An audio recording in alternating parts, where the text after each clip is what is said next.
saya record dulu. Nah, baik. Kita akan belajar mengenai hukum Newton, lebih tepatnya mengenai gerak lurus dan dinamikanya. Karena kan juga hukum Newton itu berlaku pada gerak melingkar. Nah, ini kita dikhususkan kali ini belajar mengenai hukum Newton yang ada hubungannya dengan gerak lurus. Nah, ada dua bagian. Pertama adalah hukum Newton tentang gerak itu sendiri, yaitu ada hukum Newton 1, hukum Newton 2, dan hukum Newton 3, yang saya yakin teman-teman juga sudah familiar mengenai tiga hukum tersebut, karena di SMP juga saya yakin teman-teman pasti dapat. Dan yang kedua, bagian yang kedua adalah mengenai jenis-jenis hukum Newton atau hukum tentang gerak, jenis-jenis gaya lebih tepatnya. Kita masuk yang pertama. Nah, hukum Newton itu ada 3. Seperti yang kita ketahui, pertama ada hukum Newton 1. Saya yakin teman-teman sudah hafal di luar kepala, yaitu tentang kelembaman inersia. Sigma F sama dengan 0. Jadi ketika suatu benda itu gaya yang bekerja pada suatu benda itu sama dengan 0, ada dua kemungkinan. Pertama, benda itu diam. Ketika benda diam, gaya yang bekerja pada benda atau resultannya itu sama dengan 0, maka benda tersebut akan diam. Kalau benda tersebut berjalan atau bergerak dengan kecepatan konstan, maka si benda itu tetap berjalan dengan kecepatan konstan. Misalnya ada motor kecepatannya 20 meter per detik. Diberi gaya dari depan 10, diberi gaya dari belakang 10. Itu kan nanti resultannya sama dengan 0. Jadi kalau sama dengan 0 nanti intinya kecepatannya itu sama, tidak berubah. Itu yang dimaksud dengan inti dari hukum Newton 1.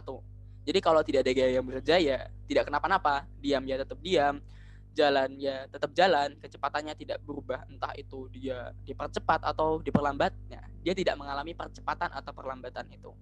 Misalnya di sini ada orang duduk, kalau dia duduk nggak didorong, ya dia tetap duduk. Beda lagi kalau duduk terus didorong, kan jatuh karena ada gaya yang bergerak. Oh iya, sebelum kita masuk ke hukum Newton yang kedua, gaya itu bisa menyebabkan beberapa hal. Pertama, dia bisa menyebabkan perubahan arah, bisa menyebabkan perubahan kecepatan, dan bisa menyebabkan perubahan bentuk.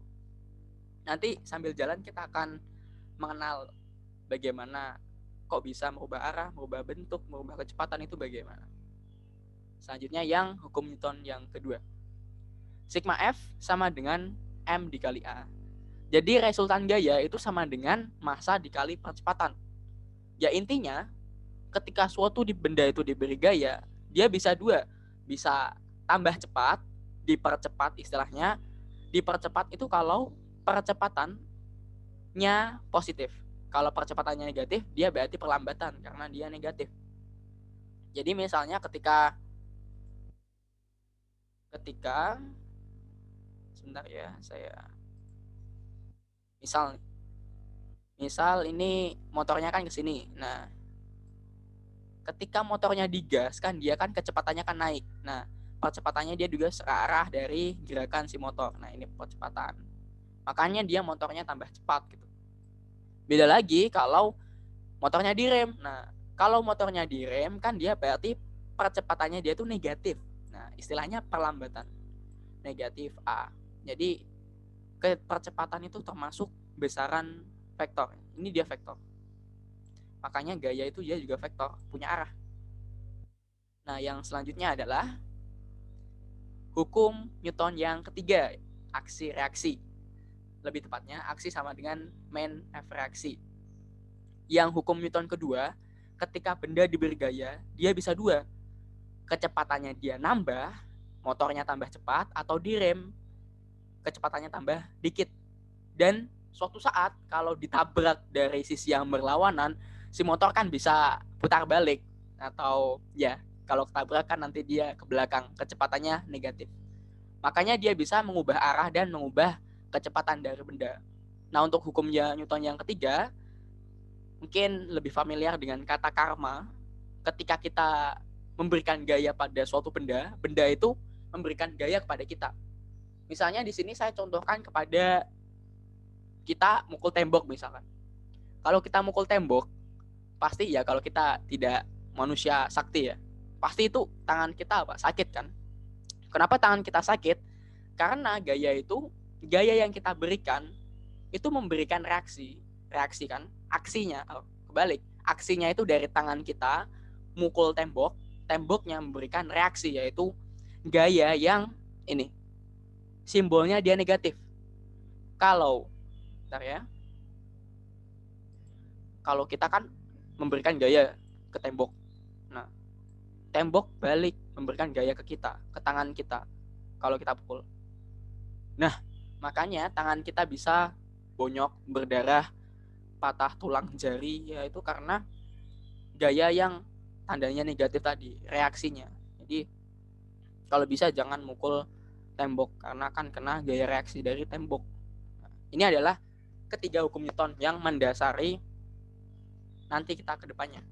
Beberapa jenis gaya itu didasari pada tiga hukum sederhana ini.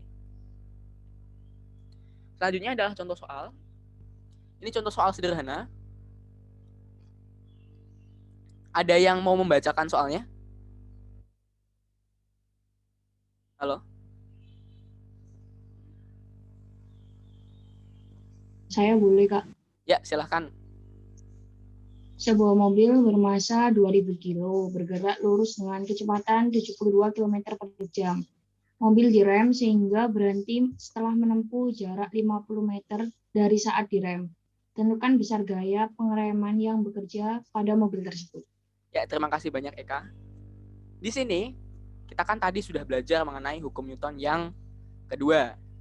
Selain itu, kita juga sudah tahu kalau yang kita bahas adalah hukum Newton yang berhubungan dengan gerak lurus. Di sini, lebih tepatnya kita berurusan dengan gerak lurus berubah beraturan diperlambat. Kenapa diperlambat? Karena kita tahu mobilnya ini berhenti. Nah, berhenti. Awalnya ada 20. Maaf, ini kan 72 km per jam. Kalau dikonversi jadi meter per detik itu nanti 20 meter per detik. Jaraknya ada 50. Terus ada masanya. Kan kita sudah punya data-data ini. Ya kita tinggal tulis nanti yang diketahui ada massa 2000 kilo. Nah, massa 2000 kilo, kecepatannya 72 km per jam. Kalau dikonversi jadi meter per detik itu adalah 20 meter per detik. Dan jarak yang ditempuh adalah 50 meter. Gaya pengeremannya itu berapa? Yang ditanyakan kan itu. Sederhananya ini ada mobil ya. Mobil, anggaplah ini kotak, ini mobil. Ini ada jalan. Ini mobil lagi. Kecepatan di sini 0. Nah, kecepatannya 0. Dengan hukum atau rumus yang di gerak lurus berubah beraturan kan kita tahu kalau VT kuadrat sama dengan, waduh, ini maaf agak tulisannya agak jelek. Kan ini kan diperlambat ya. Kita tahu kalau ini diperlambat. Boleh negatif. Nanti kan kita ketemu percepatannya positif. Tapi boleh juga kita tulis positif. Nanti ketemunya sama. VT-nya kita ada, kecepatan akhirnya ada, berhenti. Berhenti kan 0. 0 kuadrat, 0. V0, kecepatan mula-mula 20. 20 kuadrat. Ditambah 2, A-nya yang dicari, S-nya ada 50. Kan kita dapat, tinggal, ini matematika saja. Jadi kita dapat A.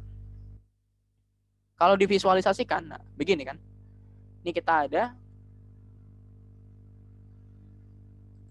Nah, ini mobil bergerak 20 meter per detik, tiba-tiba berhenti, bukan tiba-tiba, karena ada jeda ini ya.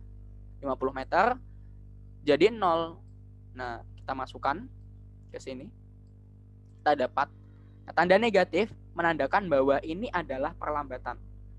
Seperti yang kita tahu, kan gaya itu vektor ya. Jadi dia bisa dijumlah.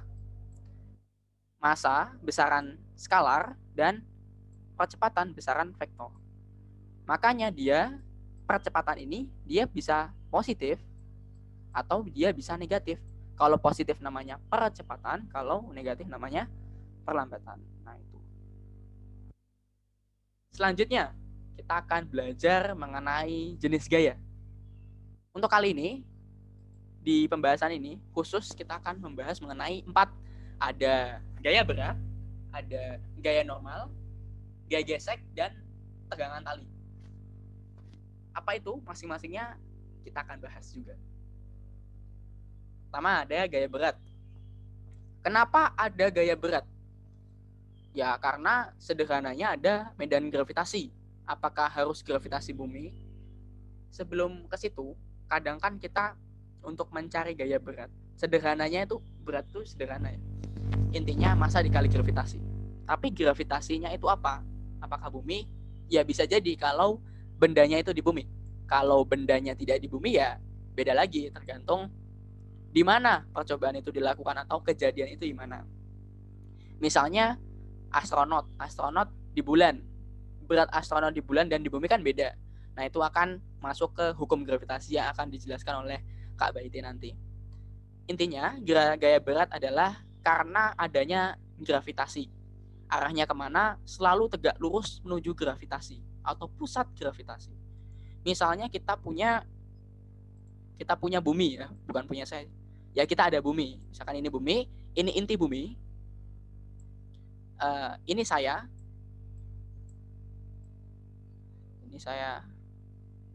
Ini misalkan saya ya. Nah, terus gaya berat saya kemana? Apakah ke sini? Apakah ke atas? Apakah ke sini? Atau ke sini? Nah, yang betul adalah terakhir. Ya, betul sekali. Ke bawah, menuju pusat gravitasi. Pusat gravitasinya apa? Ya bumi. Nah, ke sini, selalu ke bawah. Kan dia kan ke bawah dia. Bentar.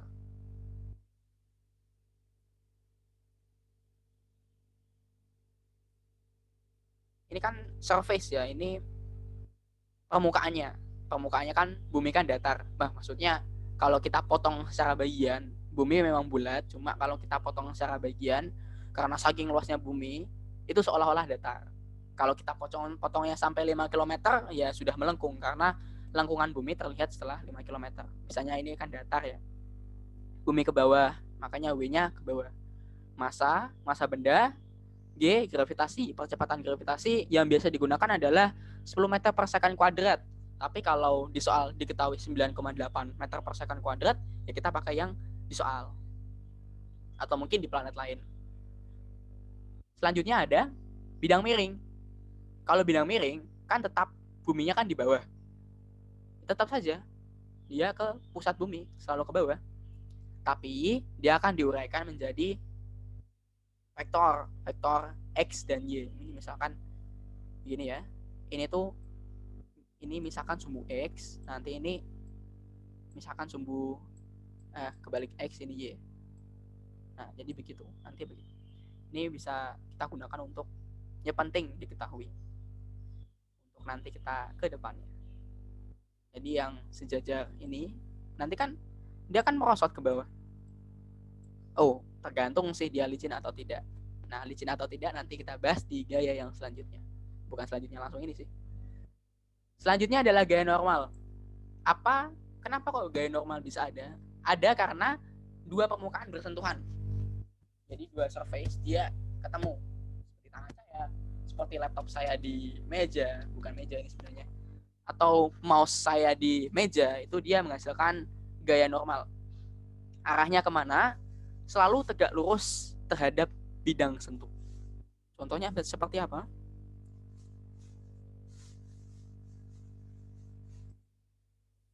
Sebentar. Nah,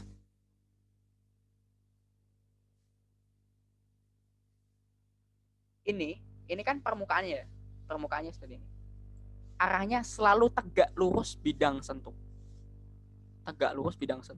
Bidang yang disentuh kan ini. Misalnya ini bidang A. Dia tegak lurus. N ini. Tegak lurus. Ini kan tegak lurus. Untuk yang bidang miring, bidang sentuhnya kan ini. Nah, A misalnya. Kalau tegak lurus, berarti kan N-nya ke atas. Jadi dia beda, bukan seperti gaya berat. Kalau gaya berat kan dia selalu ke bawah, selalu ke bawah, selalu ke bawah. Ini kan ke bawah, ke bawah, ke bawah, ke bawah. Kalau yang gaya normal tidak selalu ke atas, ke atas, ke atas. Tapi dia ke atas, tapi ke atas tegak lurus bidang yang disentuh. Jadi ini kalau kita pakai hukum Newton yang pertama, hukum Newton pertama kan F sama dengan sigma ya, sama dengan 0. Bukan Z itu, sama dengan atau tidak sama dengan. Ini sama dengan. Kalau benda ini tidak bergerak, benda ini bisa saja bergerak ke kiri atau ke kanan. Bergeser kan, ini juga bisa merosot atau naik misalkan. Ini juga sama seperti yang gambar A. Tapi kalau kita lihat dari sumbu yang Y, ini kan dia tidak bergerak. Tidak mantul-mantul kan. Dia stagnan, dia tetap enggak gini kan. Yang di bidang miring juga enggak gini-gini atau loncat-loncat. Jadi kita bisa menggunakan sigma Fy ini untuk mencari gaya normalnya itu berapa. Y ini sama dengan 0. Nanti kan kalau gambar A berarti yang ke atas kan positif, N positif, yang ke bawah negatif, W-nya negatif, sama dengan 0. Nanti N sama dengan, waduh, ini N ya. Nah, N sama dengan M. Oh, W maksud saya, W gitu. Kalau yang gambar B bagaimana? Ya tinggal yang sejajar dengan dia apa? N kan? N-nya ke atas, yang ke bawah bukan ini, tapi yang dilihat adalah ini. Nah, kenapa? Sebentar. Karena kalau ini saya ambil ya, saya potong begini. Ini kita ada diagram Cartesius. Yang ke bawah adalah Y, ke bawah dan ke atas. Lalu kiri kanan ada X. Kalau kita lihat di sini, yang ke atas kan dia adalah apa? N kan? N. Yang ke bawah adalah W cos theta. Waduh, jelek sekali. Nah, tidak apa-apa. Jadi kalau kita cari N-nya berapa, kita dapat N-nya ya yang sejajar. W cos theta. Begitu. Yang ini juga sama. Tinggal dijumlahkan. Gaya yang bekerja adalah yang positif. Yang positif kita misalkan ke atas. Yang negatif ke bawah. Oh, berarti W ke bawah nih. Terus F juga ke bawah. Nah, gini. Kita dapat sama dengan 0. Berarti N sama dengan ya W sama dengan N sama dengan W plus F. Gitu. Ini untuk gaya normal. Selanjutnya adalah gaya gesek. Sama seperti gaya normal. Kenapa ada gaya gesek? Karena ada dua permukaan yang bersentuhan dan dia kasar. Sebenarnya ada gaya gesek selain permukaan yang bersentuhan. Misalnya ada udara dia juga memberikan gaya gesek. Itulah kenapa para penerjun payung tidak jatuh ke bawah langsung. Dan juga gaya gesek karena air. Ya sebenarnya mereka ada gaya gesek juga karena bersentuhan dengan permukaan udara, molekul-molekul udara dan juga molekul-molekul air. Tapi karena di sini materinya kita batasi, jadi karena intinya ada dua permukaan yang bersentuhan dan dia kasar, entah itu salah satu atau dua-duanya. Dan arahnya selalu berlawanan arah gerak benda. Makanya rem itu kan gaya gesek. Dia itu arahnya berlawanan, ya. Dia itu berlawanan. Seperti yang tadi waktu kita bahas. Ini misalnya ada mobilnya kotak. Waduh, kotaknya jelek. Geraknya ke sana. Direm, berhenti. Nah, kenapa dia berhenti? Karena ada gaya gesek. Ini gaya gesek, simbolnya F kecil biasanya. Friction. Kan gaya gesek. Friction force, ini gayanya atau arah geraknya. Makanya dia mandek, bisa berhenti. Kecepatannya 0.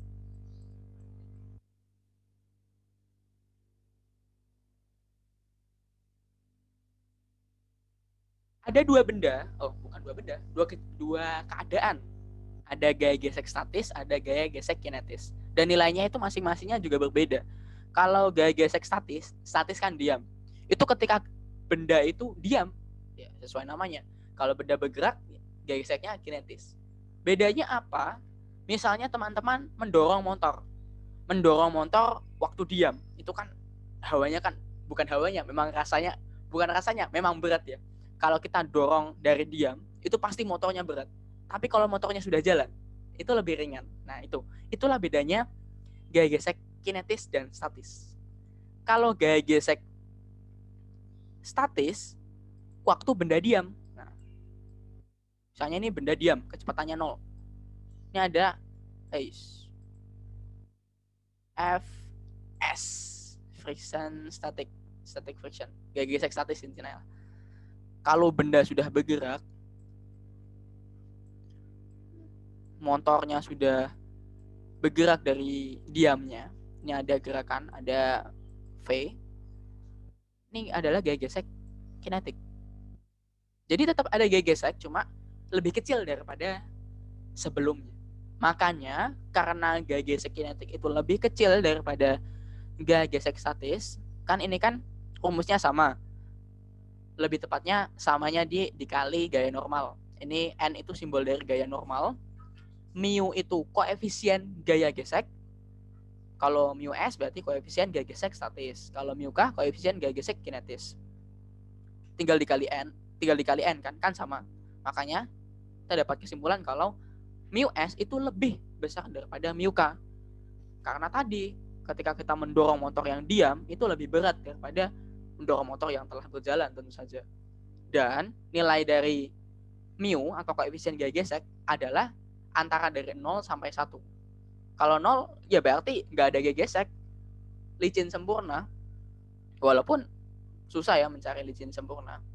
Kalau teman-teman bayangkan, kalau kita punya lantai yang licin sempurna dan tidak ada udara, kita punya balok licin sempurna, lantai tidak ada udara, lantai licin, dan di sekelilingnya itu vakum. Kalau baloknya didorong, selamanya bakal berjalan itu karena tidak ada gaya gesek, dan baik gaya gesek yang di lantai ataupun yang di udara. Selanjutnya kita masuk pada tegangan tali. Bagaimana tegangan tali itu ada? Karena adanya gaya yang bekerja pada tali yang menegang.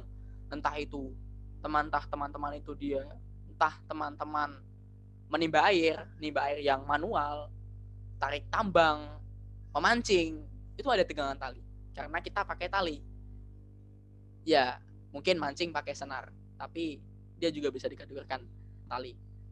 Dan dia adalah bentuk dari hukum Newton 3, gaya aksi dan reaksi. Nah, ini ada beban digantungkan dengan tali. Ini atapnya entah bagaimana, pokoknya atap dikasih tali, ini ada beban. Nanti ada di sini, di T1 dan T2 itu tegangan tali namanya. Mungkin itu penjelasannya, agar kita lebih paham, kita akan ulas. Ini sekaligus contoh dari gaya akselerasi atau hukum Newton 3, sekaligus gaya tegangan tali tadi. Ada 3 gaya. Bukan 3 gaya, 3 benda. 3 benda ada 2 kilo, 3 kilo, 5 kilo ditarik dengan gaya F 30 Newton. Yang ditanya adalah tegangan tali T2 dan T1. Nah, sebelum kita mencari T2 dan T1, ini langsung saja ya dipikir langsung, apakah bisa? Ada yang tahu ini percepatannya kira-kira berapa? Ya bukan kira-kira, berapa? Ada yang tahu percepatannya berapa?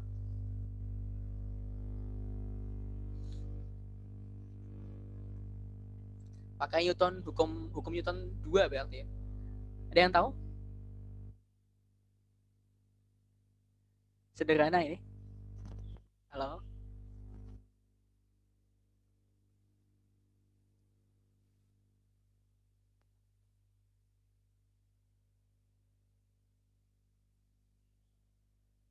Tiga. Ada yang bilang 3. Alvin Dwi Reza. Ya, betul. 3. Dari mana? Ya, dihitung. Kita akan bahas bentar. sigma F sama dengan 0. Gaya yang bekerja apa saja? Ini mungkin kadang salah. T1 min T1. Nah, karena dia aksi reaksi. Plus T2 min T2. Nah, ini T. Kalau ke kanan kita anggap positif ya. Positif 30 langsung ya, 30. Sama dengan M A. Masanya ada 10 ya. Ada 10. 10 totalnya ya. 2 tambah 3 tambah 5. Nanti ini jadi massa total di sini. Ini kan dia jumlahnya nanti 0. Walaupun begitu, kalau kita lihat aksi reaksinya hukum Newton, gaya ini ada. Cuma ya 0 nilainya. Jadi kadang kita langsung, gayanya 30. Total masanya 10. Kita dapat, betul, A-nya sama dengan 3 meter per detik. Nah 3 meter per detik. Iya betul. Tapi kalau kita tuliskan, sebenarnya ada loh gaya yang di sini.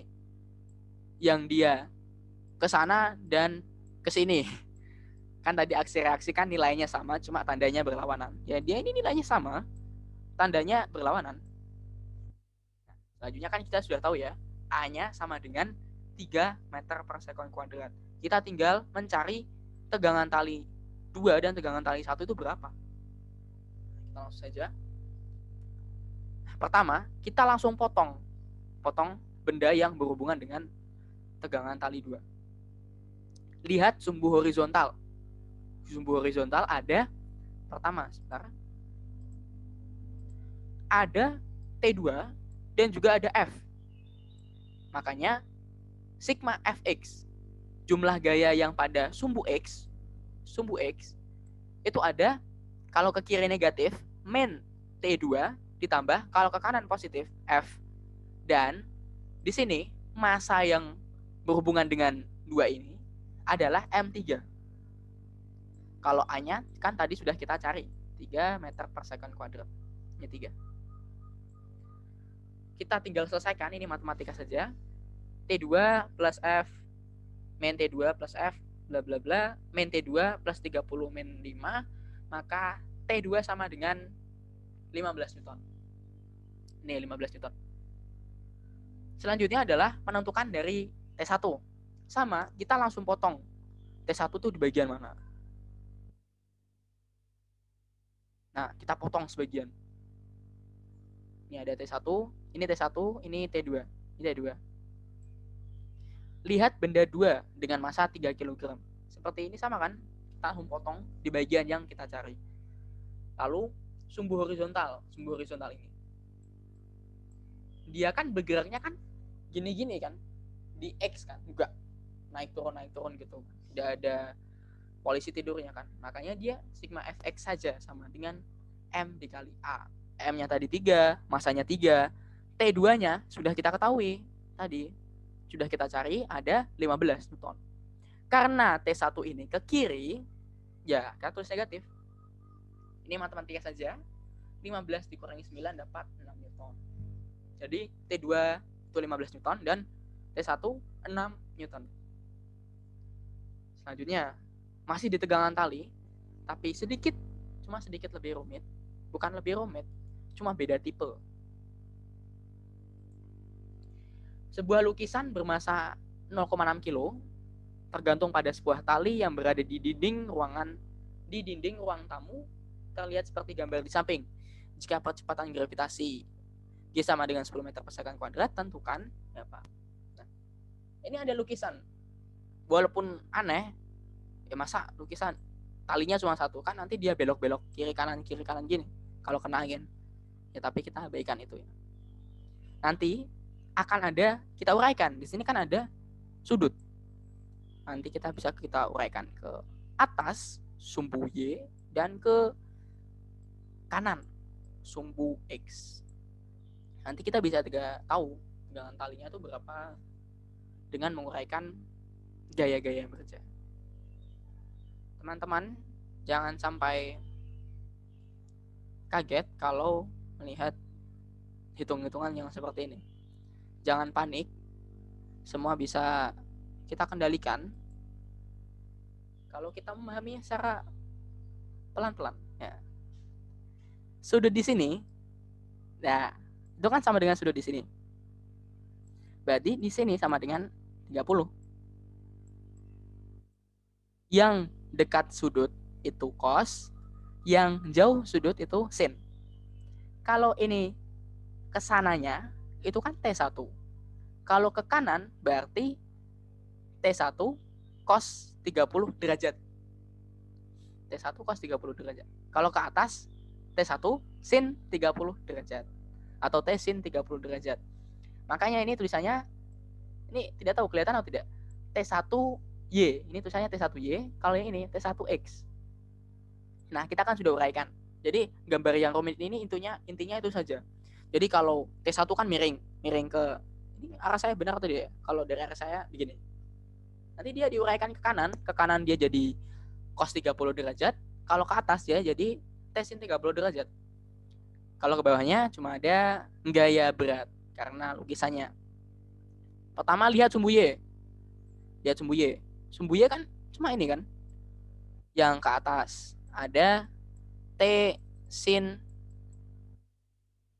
30. Yang ke bawah ada W. Ini W. T1Y-nya ke atas, W-nya ke bawah. Maka yang negatif adalah yang W. T1Y tadi kita tahu sama dengan T sin 30 derajat. Kalau W-nya sama dengan 0,6 dikali gravitasi. Gravitasinya tadi kita diketahui 10. Sin 30 setengah. Maka T1 setengah sama dengan 0,6 kali 10.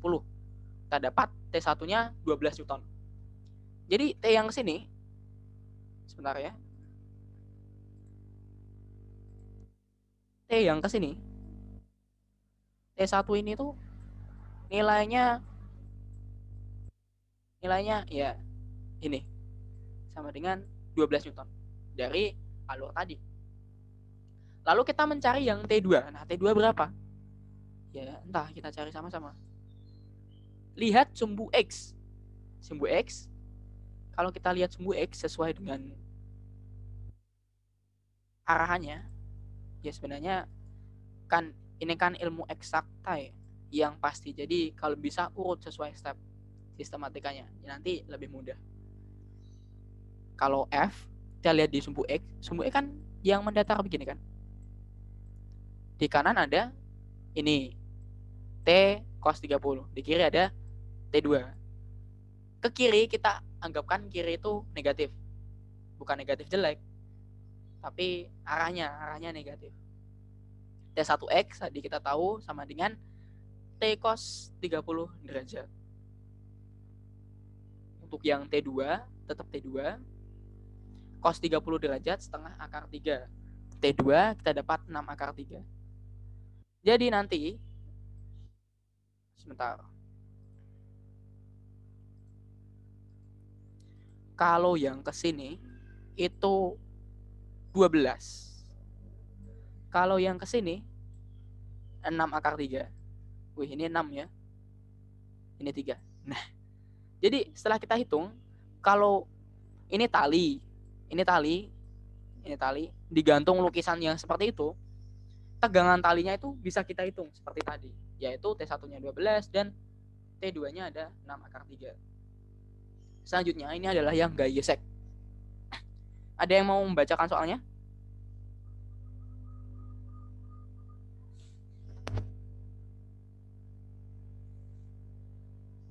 Halo.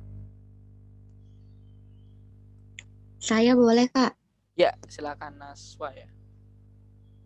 Silakan.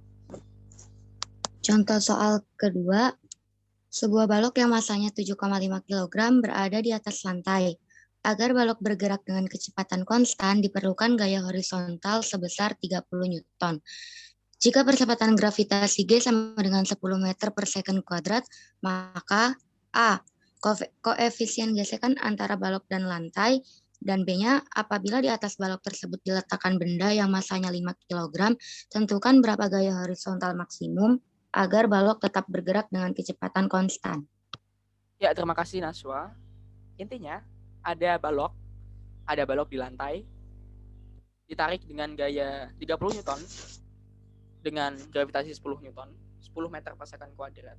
Nah, kita ditanya koefisien geseknya itu berapa, dan kalau ada balok di atasnya balok yang masanya 5 kilo, itu berapa gaya maksimum agar kecepatannya tetap konstan.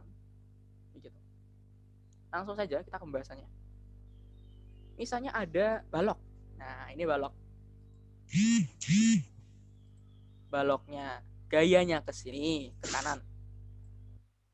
Gaya normalnya ke atas karena tegak lurus oleh permukaan.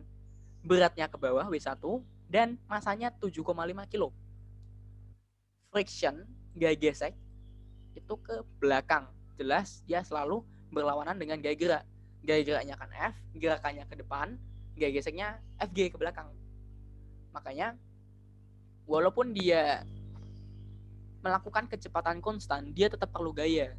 Karena ada gaya gesek yang mengurangi gayanya itu tadi. Nah, seperti tadi, sistematikanya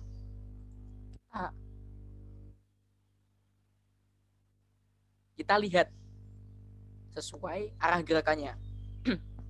Sigma F, jumlah gaya yang membuat dia bergerak adalah F besar. Terus Fg adalah gaya gesek. Karena dia ke kiri, kita berikan tanda negatif. Pindah ruas, maka gaya gesek sama dengan gaya yang bekerja. Gaya geseknya adalah koefisien gaya gesek, mu, dikali dengan gaya normal. Mu, lebih tepatnya di sini adalah mu s, karena dia kondisinya bergerak. Mu s ya. N1-nya, N1 sejajar, bukan sejajar. Dia jadi N1-nya, N1 dan W1 kan dia disumbu Y. N1-nya ke atas, W1-nya ke bawah. Maka N1 sama dengan W1. Maka W sama dengan massa dikali gravitasi seperti yang sudah kita bahas.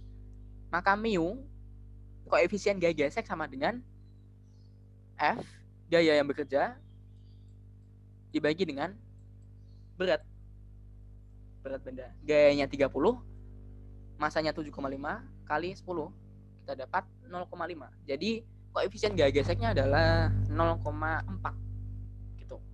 Itu untuk menentukan koefisien gaya gesek.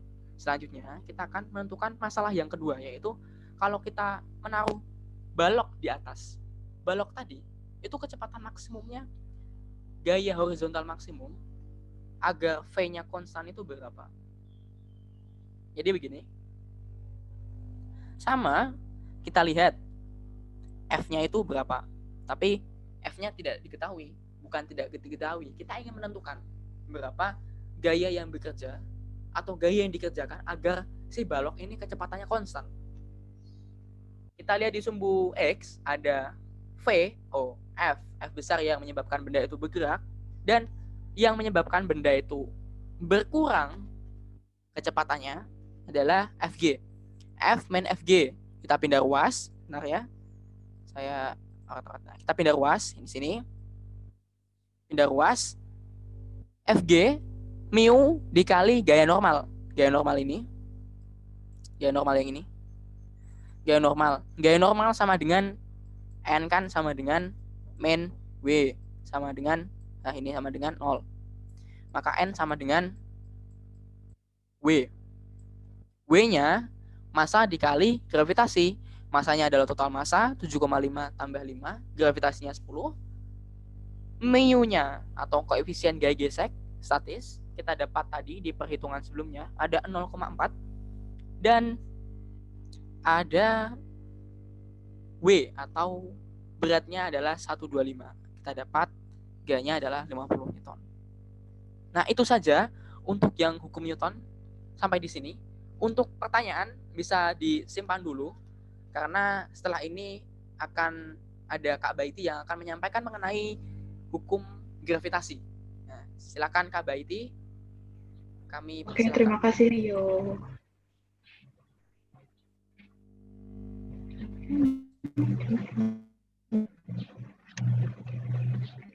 Apakah sudah terlihat? Sudah.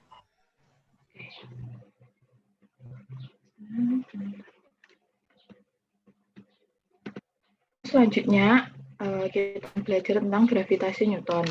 Nah, di bab gravitasi Newton ini kita membahas tentang hukum gravitasi Newton yang isinya nanti ada gaya gravitasi, medan gravitasi, dan gerak satelit, serta hukum-hukum Kepler tentang gerak planet. Nah, hukum-hukum Kepler ini nanti ada 3 ya, hukum 1, hukum 2, dan hukum 3.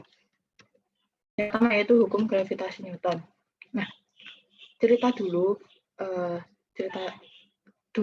Newton itu mengamati gerak planet dan bulan. Nah, dia menyadari bahwa harus ada gaya yang membuat bulan ini tetap bergerak sesuai orbitnya. Jika tidak ada gaya tersebut, maka bulan ini akan bergerak lurus terus, jadi nggak muter. Nah, kita udah tahu ya gimana Newton meneliti tentang gaya gravitasi, yaitu saat dia duduk di bawah pohon apel dan melihat pohon apel jatuh. Nah, dari situlah dia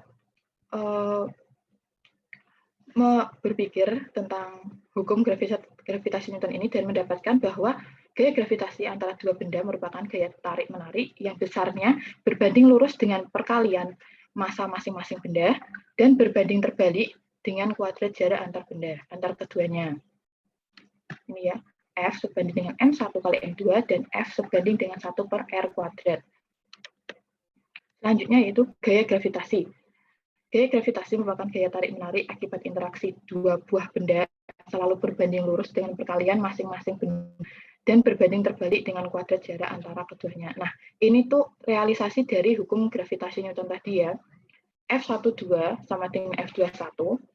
Ini F aksi reaksi ya, hukum Newton ketiga tadi, sama dengan Fg yang pertanyaannya yaitu G M1 kali M2 per R kuadrat. R ini dari jaraknya itu dari pusat benda 1 ke pusat benda 2 ya, jadi bukan dari ujung sini tapi dari pusatnya. Untuk G, ini adalah tetapan konstanta umum gravitasi yang besarnya 6,67 kali 10 pangkat min 11 Newton meter kuadrat per kilogram kuadrat, sedangkan massa kita tahu bahwa itu adalah massa benda yang nanti satuannya kilogram, dan R adalah jarak antara kedua benda yang nanti satuannya adalah meter. Oke, langsung ke contoh soal saja ya. Ini contoh soalnya masih sederhana. Ada yang mau baca soal? Membacakan soalnya?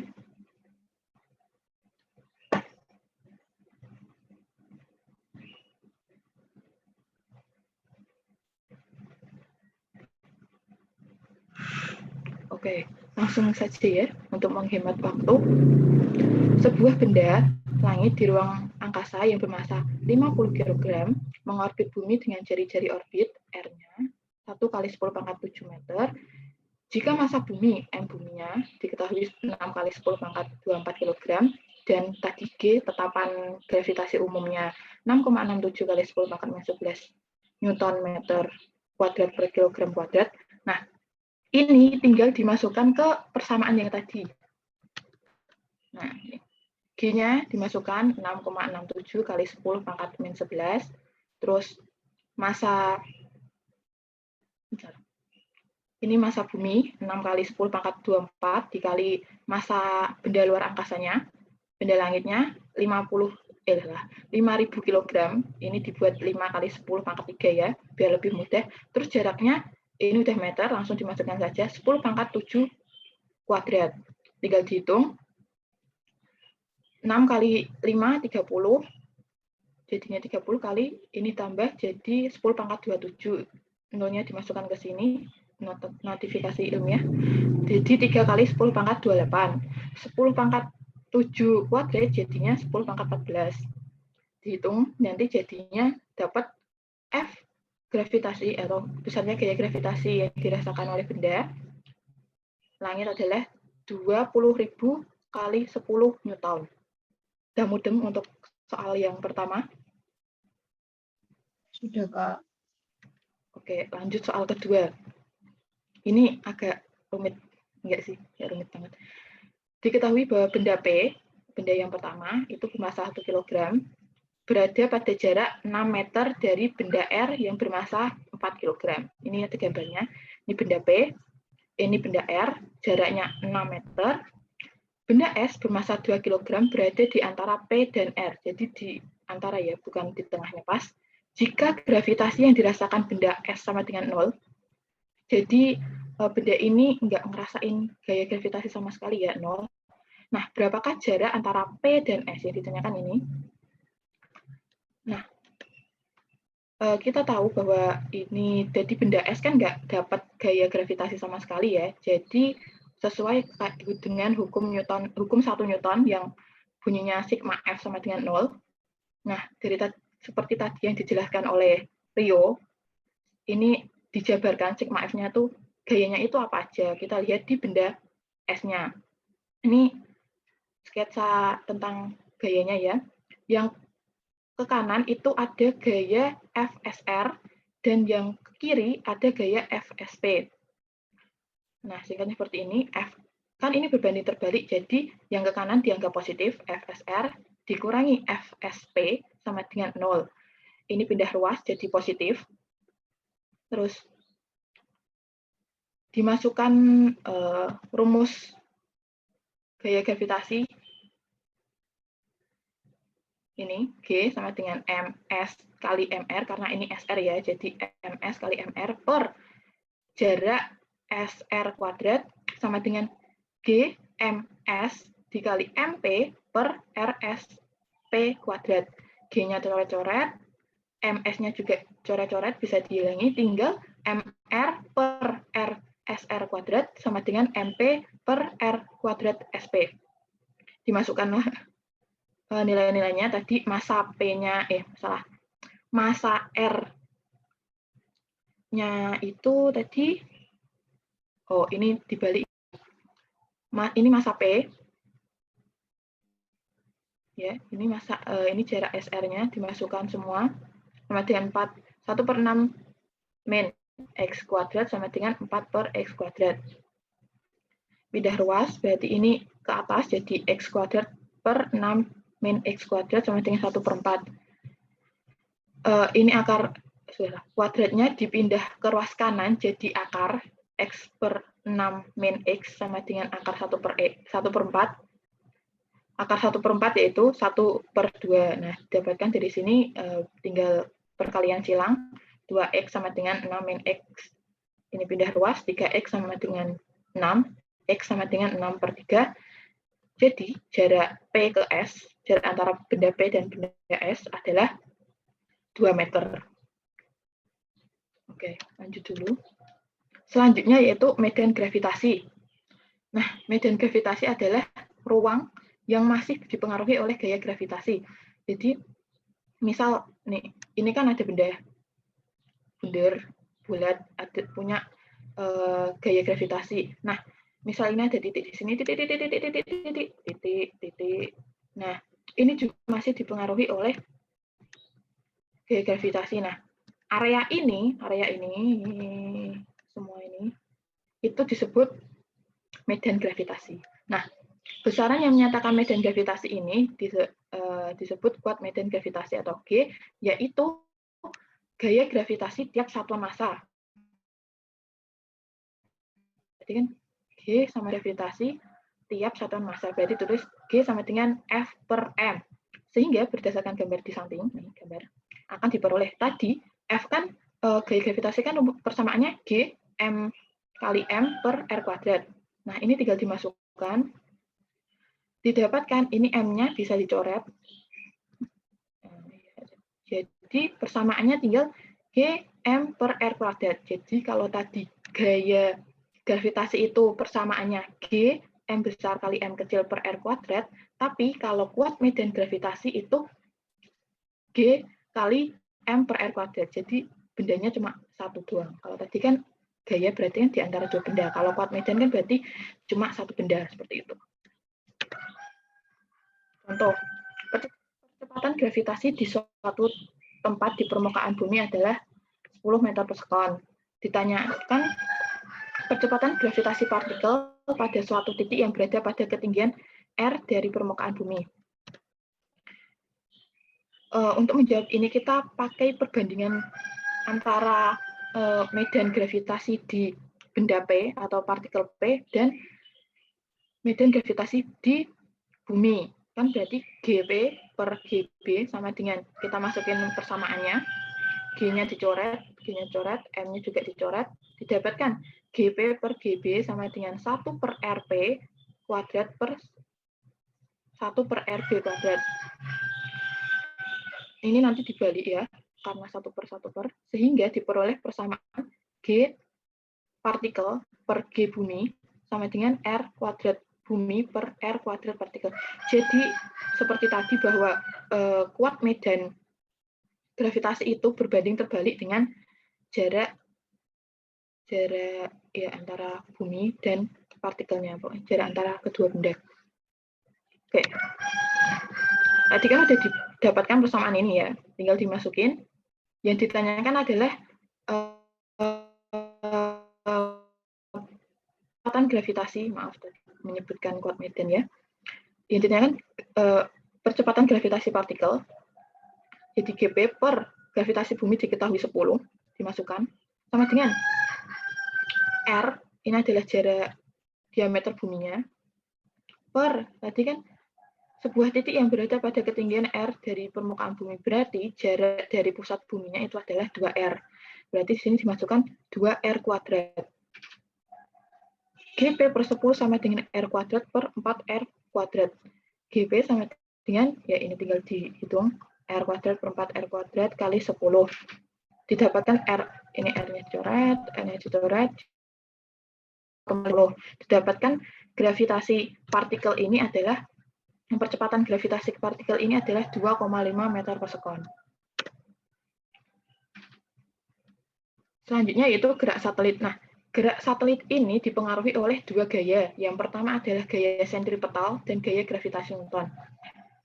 Gaya sentripetal adalah gaya pada gerak melingkar yang arahnya adalah menuju pusat.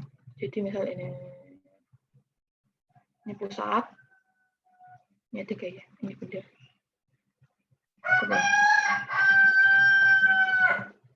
F, S. Ini pusat.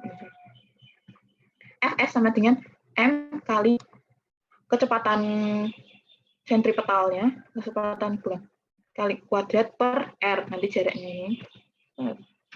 Sedangkan gaya gravitasi Newton tadi sudah dijelaskan ya. Nah, dari dua gaya tadi, karena satelit bergerak selalu berada pada lintasan orbitnya, maka dapat disimpulkan bahwa Fs sama dengan Fg. Ini kan gerak lintasan satelit kan bulat. Fs tadi ms kali Fs kuadrat per R sama dengan G M bumi kali M satelit per R kuadrat. Fs kuadrat sama dengan, ini massa satelitnya dicoret, didapatkan bahwa G MB, ini R-nya dicoret, sama tinggal R1 doang, per R, S sama dengan akar G massa bumi per R, atau Fs sama dengan G massa bumi per, ini kalau tinggal dibuat R kuadrat berarti harus dikalikan R kan, biar ini sama persamaannya dengan ini. Nah, kita tahu bahwa GMB per R kuadrat adalah percepatan gravitasi tadi, kuat medan gravitasi. Jadi Fs sama dengan akar G per R. Di sini tinggal satelit. M sama dengan massa planet, G adalah konstanta tadi, konstanta gravitasi. Diingat-ingat 6,67 kali 10 pangkat min 11 Newton meter kuadrat per kilogram kuadrat. G adalah percepatan gravitasi dan R adalah jarak antara benda atau satelit ke titik pusat planet atau bumi. Nah, contoh soal. Diketahui jarak bumi R sama dengan 6,4 kali 10 pangkat 6 meter dan percepatan gravitasi di permukaan bumi adalah 10 G bumi 10 meter per sekon. Ditanyakan adalah Fs orbit bumi. Nah, tadi kan ada dua persamaan ya. Yang pertama itu Vs sama dengan akar G MB per R. MB per R. Nah, ini di sini kan nggak diketahui masalahnya apa ya. Jadi kalau pakai ini itu belum bisa. Akhirnya kita harus cari percepatan gravitasi di gravitasi satelit. Karena kita pakai rumus yang kedua yang tadi adalah yang kita pakai rumus yang ini. PS sama dengan akar G ya Allah, kali R. G satelit. Nah, kan tadi G satelitnya belum diketahui ya, jadi kita pakai ini rumus yang tadi kita dapatkan di contoh soal sebelumnya. Perbandingan bahwa percepatan gravitasi berbanding terbalik dengan jarak atau jarak benda. GB atau percepatan bumi per percepatan satelit sama dengan percepatan satelit per percepatan jarak satelit per jarak bumi dikuadratkan. Di soal adalah kita anggap R2 per R1. G bumi per G satelit sama dengan tadi itu kan mintanya 2 kalinya, tentukan ini kan R, berarti satelit ini adalah jarak dari bumi, permukaan bumi adalah R, berarti jarak R2-nya adalah 2R, sedangkan gravitasi di buminya kan R sendiri jaraknya. GB per GS sama dengan ini dikuadratkan jadi 4R, yang ini tetap R, RR-nya ini 4R kuadrat per R kuadrat, R kuadratnya dicoret, dapat 4/1. Sehingga gravitasi satelit adalah 1/4 dari gravitasi bumi. Ya, didapatkan 5/2 atau 2,5 meter per sekon. Nah, tinggal dimasukkan ke persamaan kecepatan satelit. VS sama dengan akar GS kali R. GS ini dimasukkan dari nilai ini, 5/2, dan R-nya ini tadi kan 6. R ini sama R ini kan sama. Yang diminta adalah yang ini. Ini besarnya 6,4 kali 10 pangkat 6. Fs sama dengan akar dari, ya ini sudah dimasukkan, didapatkan Fs sama dengan akar dari 16 kali 10 pangkat 6. Hasilnya Fs sama dengan 4 kali 10 pangkat 3 atau 4.000 meter per sekon. Yang kedua yaitu adalah hukum Kepler tentang gerak planet. Yang hukum pertama itu dikatakan bahwa semua planet bergerak pada lintasan elips mengitari matahari dengan matahari berada di salah satu titik fokus. Jadi ini ada lintasan elips, fokusnya tuh ada ini fokus pertama dan fokus kedua. Nah, matahari itu berada kalau nggak di sini ya di sini. Nah, ini ada titik P dan titik A. Titik P adalah titik perihelion atau titik terdekat dengan matahari, titik orbit terdekat dengan matahari, dan aphelion adalah titik terjauh dari matahari.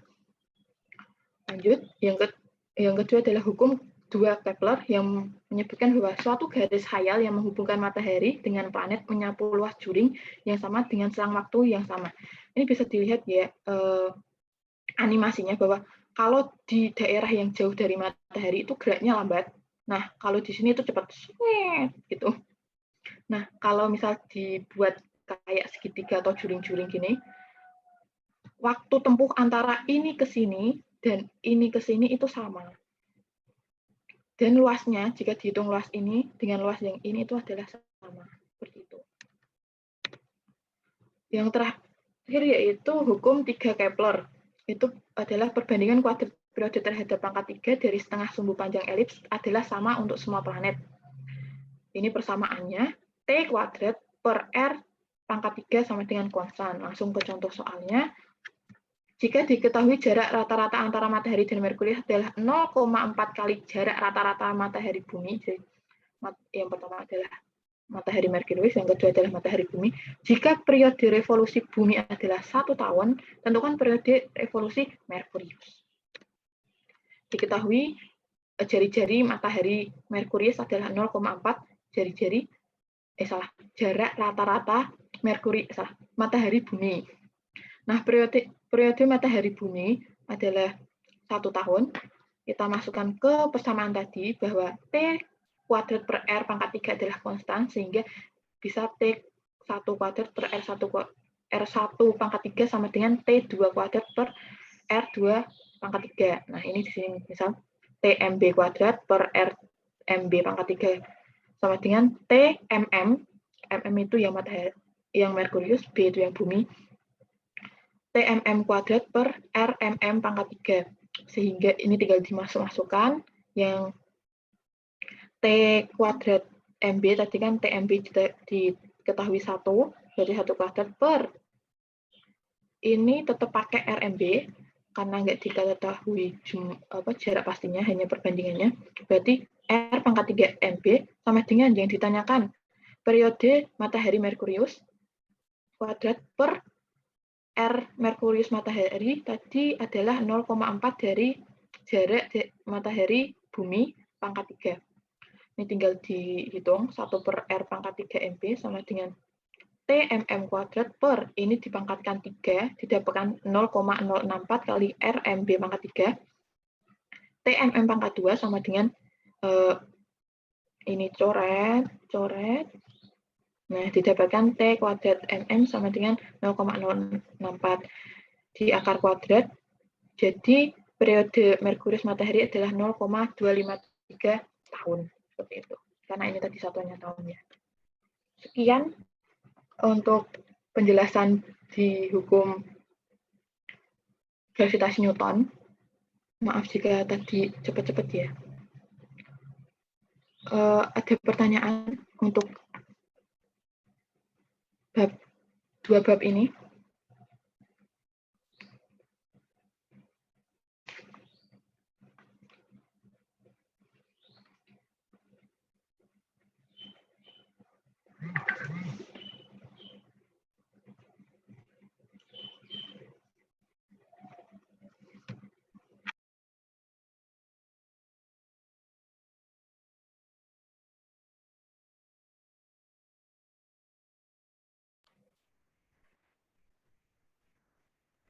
Ya, boleh. Tadi yang mau tanya, silahkan. Atau tadi mungkin contoh soalnya, penjelasannya belum jelas.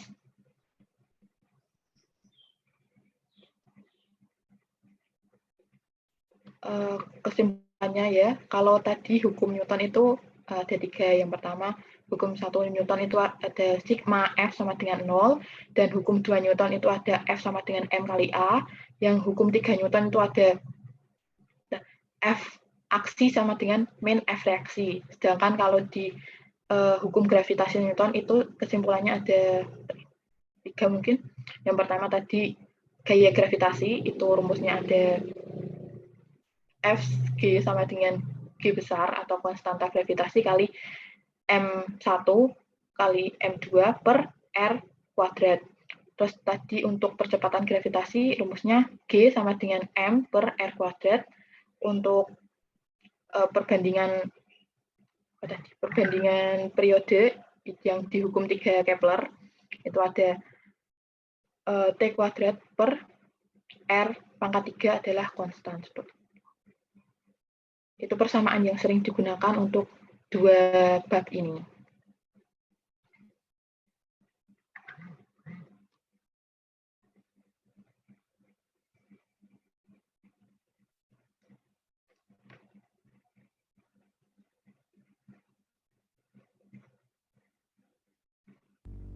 Bisa menambahkan, Kak? Boleh. Mungkin kalau teman-teman ingin bertanya atau mungkin sudah bertanya tapi sempat lupa pertanyaannya apa, boleh nanti ditanyakan di grup. Kalau kami bisa jawab, ya kita akan bantu jawab, kita diskusikan. Saya recording ini rekamannya, jadi nanti kami akan share mengenai PowerPoint dan rekamannya untuk yang belum bisa join. Jadi semuanya bisa dapat ilmunya. Begitu.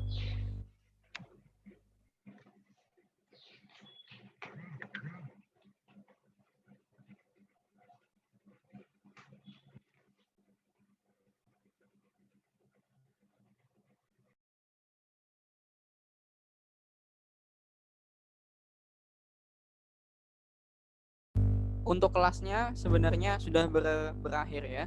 Karena kelasnya berakhir pukul 11 dan habis ini kita kemana Kak Didi?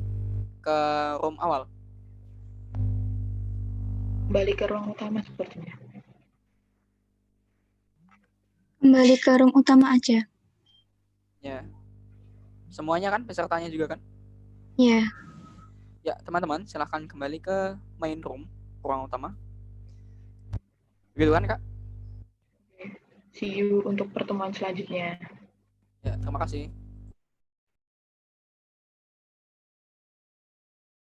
Terima